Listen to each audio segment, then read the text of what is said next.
आज का हमारा टॉपिक है ionization of acid and base. ठीक है, आयनाइजेशन को हमें पता है कि अगर कोई भी मॉलिक्यूल है, मान लो जैसे NaCl है, वो अपने आयंस में स्प्लिट हो जाए, अपने आयंस में कम्प्लीटली स्प्लिट हो जाए तो उसको हम आयनाइजेशन कहते हैं। ठीक है, हमने इससे जो पहले वीडियो था उसमें पढ़ा था कि आयनाइजेशन क्या होता है और डिसोसिएशन क्या होता है।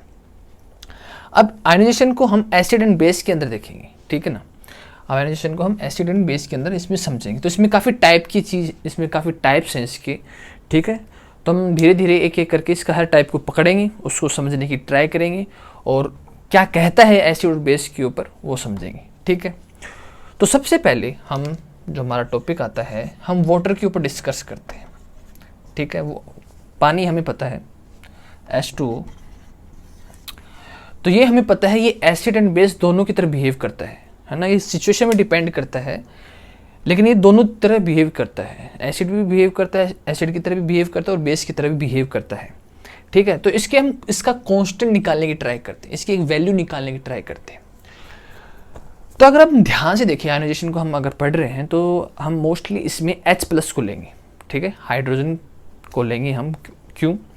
अगर आप आर्सेनिक थ्योरी को पढ़ो और अगर ब्रोंस्टेड-लोरी थ्योरी को पढ़ो तो उसमें हमें मोस्टली H+ के बारे में बताया गया है कि H+ हमें डिफाइन करता है, एसिड एंड बेस दोनों को डिफाइन करता है। ठीक है, तो मोस्टली अगर आप देखते हो तो हमें H+ जो है ये काफ़ी एसिड एंड बेस को इससे काफ़ी डिफाइन कर देता है।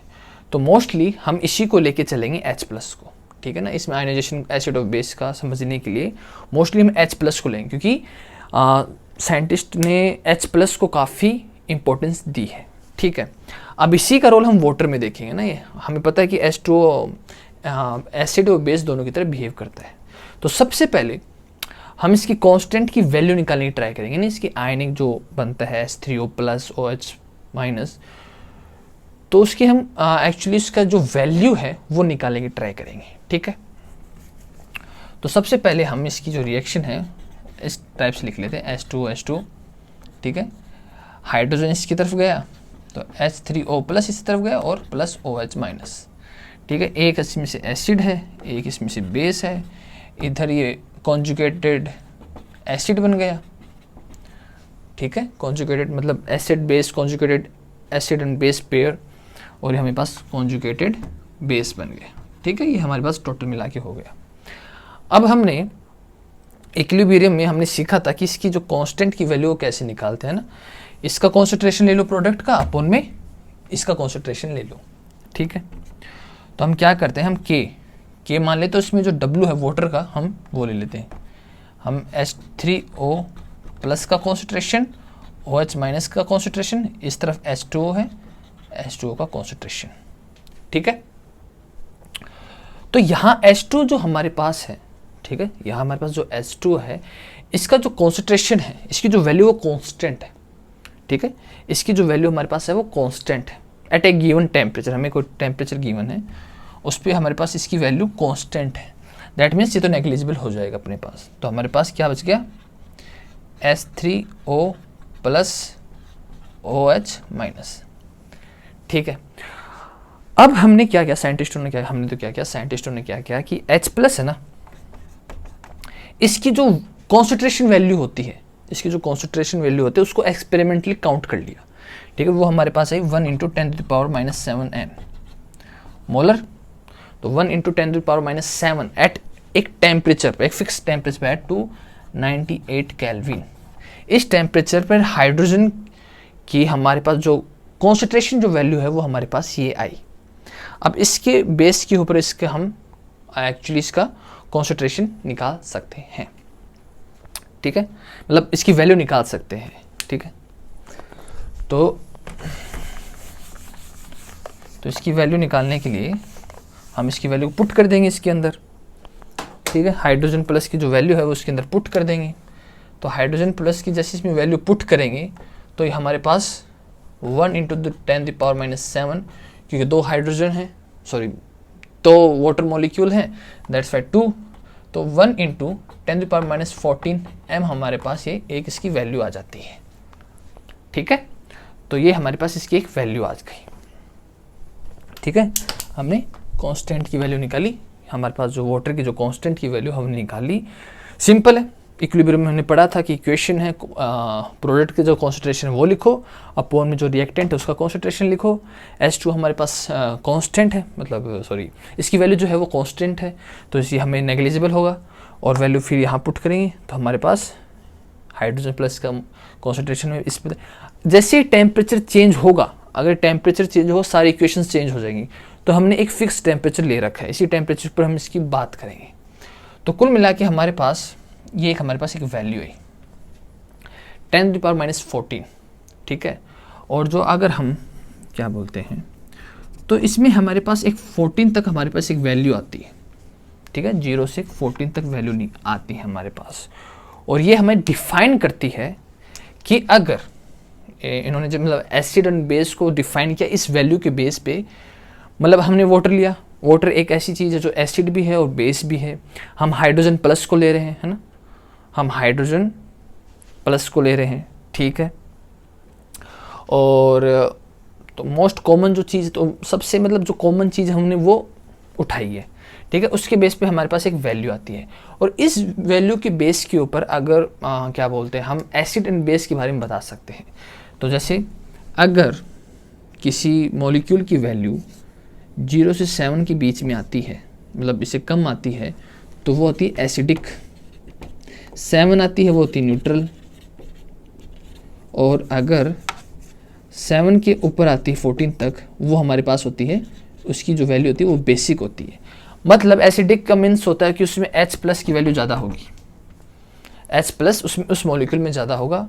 न्यूट्रल में कुछ नहीं होगा, न्यूट्रल में और जो बेसिक है इसमें OH- की वैल्यू ज़्यादा होगी, ठीक है, हाइड्रोक्सिल आयन की वैल्यू ज़्यादा होगी, ठीक है। और अगर हम यहाँ पर देखें तो दोनों की वैल्यू सेम होगी। तो इस प्रकार से हम वाटर को लेके उसमें से H+ को देख के हम ये बता सकते हैं, हमारे पास एक वैल्यू आती है 0 to 14, ठीक है, जहाँ पर हम एसिडिक नेचर है किसी चीज़ में या बेसिक नेचर है वो हम बता सकते हैं। अब इसी के बेस पे हमारे पास pH स्केल आता है, जो हमारे बहुत डेली लाइफ में बहुत यूज़ होता है। हमारे आगे अब जब आगे पढ़ते हैं तो वहाँ भी काफ़ी यूज़ होता है pH का, उसको समझते हैं। हमने वाटर कांस्टेंट या वाटर के लिए हमने आयनाइजेशन जो कांस्टेंट उसकी वैल्यू निकाली थी, ठीक है, मतलब हाइड्रोजन आयन की जो हमारे पास वैल्यू थी वो हमने निकाली थी। अब इन हाइड्रोजन, देखो एसिड बेस को समझने के लिए हाइड्रोजन आयन बहुत इंपॉर्टेंट है ना, ये एसिड एंड बेस में बहुत डिफरेंस क्रिएट करता है। तो इसी को समझने के लिए हमने pH स्केल एक किया, पोटेंशियल ऑफ हाइड्रोजन, कि हाइड्रोजन कितना इन्वॉल्व है किसी भी मॉलिक्यूल के अंदर। तो एक स्केल हमने ये निकालने की ट्राई किया, ठीक है ना, कि हम बता सकें कि किसी मॉलिक्यूल में जो हाइड्रोजन की जो वैल्यू है उसका जो पोटेंशियल है वो कितना है।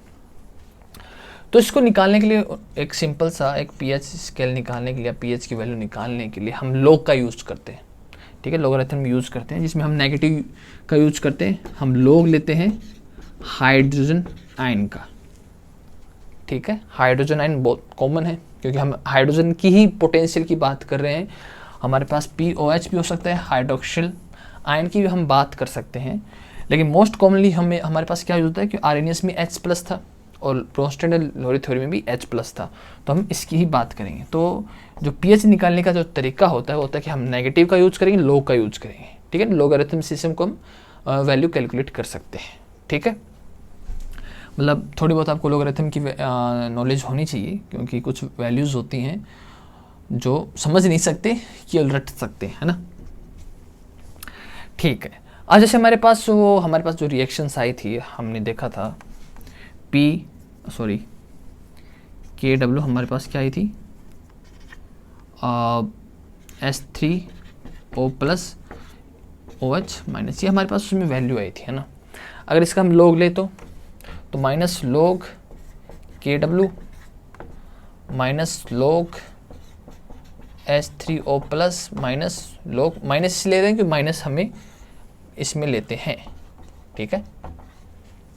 इसको कैलकुलेट करने के लिए हम एक्चुअली माइनस का यूज़ करते हैं।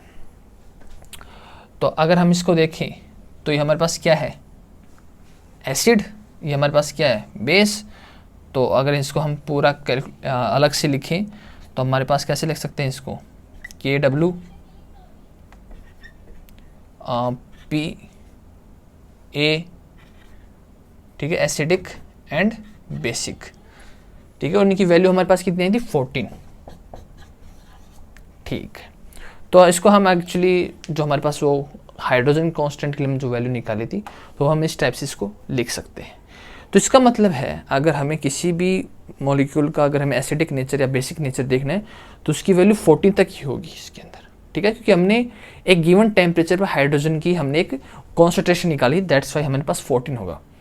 अगर हम एक गिवन टेम्परेचर पर हाइड्रोजन की अगर वैल्यू अगर डिफरेंट आती है तो हम डिफरेंट यूज करते हैं, लेकिन मोस्टली हमने कॉन्सेंट्रेशन निकाली है, ठीक है, तो हमारे पास 14 आती है उसके अंदर, ठीक है। तो पीएच स्केल का अभी बताया है कि उसमें एसिडिक कहाँ तक होगा, 7 से नीचे होगा तो एसिडिक होगा। अगर किसी मॉलिक्यूल की वैल्यू 7 से पीएच की वैल्यू 7 से कम है ना, हमारे पास दी होगी एक्चुअली, पीएच की वैल्यू हमारे पास दी होगी, यहाँ वैल्यू पुट करनी होगी, मोलर कॉन्सेंट्रेशन हमें दी होगी एक्चुअली, ठीक है, किसी भी मॉलिक्यूल की कॉन्सेंट्रेशन हमें दी होगी, वैल्यू को यहाँ पुट करना है और हमें उसकी पीएच निकाल लेना है। अब जितनी वैल्यू अगर 7 से कम है तो उसका मतलब वो मॉलिक्यूल एसिडिक है, अगर उसकी वैल्यू 7 आए तो न्यूट्रल है, और अगर 7 से ज़्यादा आए तो वो होगा बेसिक, ठीक है। इस टाइप से हम एसिडिक एंड बेसिक का अगर मतलब एसिड और बेस का पता लगा सकते हैं बाय पीएच स्केल, बस हमें कॉन्सेंट्रेशन पता होनी चाहिए, ठीक है।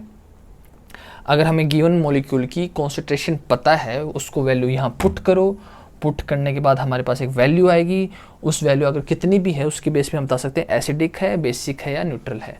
तो हमारे पास एक और तरीका हो गया मॉलिक्यूल में पहचानने का एसिड एंड बेस क्या होता है, ठीक है। आपके मतलब आपके अगर बुक में देखो तो काफ़ी वैल्यूज़ दे रखी हैं कि कौन सी वैल्यू एसिडिक होती है, जैसे ब्लैक कॉफ़ी, ऑरेंज जूस, जो भी है, तो उसमें पता चल जाएगा कि बेस क्या है, बेसिक किस में है और एसिडिक कौन है, ठीक है।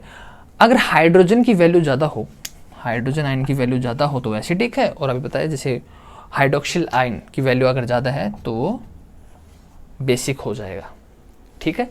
तो ये इस टाइप से हम पीएच स्केल निकालते हैं। देखो इसमें ज़्यादा कुछ है नहीं, पीएच स्केल में ये फॉर्मूला होता है इसका, हम नेगेटिव यूज़ करते हैं, लॉगरिथम का यूज़ करते हैं। कोई भी मॉलिक्यूल दे रहा है कि उसका मोलर कॉन्सेंट्रेशन की वैल्यू यहाँ पुट करो, पीएच की वैल्यू आ जाएगी, पीएच की वैल्यू देख लो कितनी आ रही है, तो उसके बेस पे हम बता सकते हैं कि एसिडिक है या बेसिक है, मतलब एसिड है या बेस है, ठीक है, ये हम बता सकते हैं। तो ये हमने पीएच स्केल मतलब हमने वाटर कांस्टेंट लिया, वाटर कांस्टेंट मतलब वाटर की वैल्यू ली हमने, उसका कांस्टेंट निकाला, हमारे पास एक वैल्यू आई 14 तक की। उसके बाद हमने pH scale potential of hydrogen निकाला, ठीक है।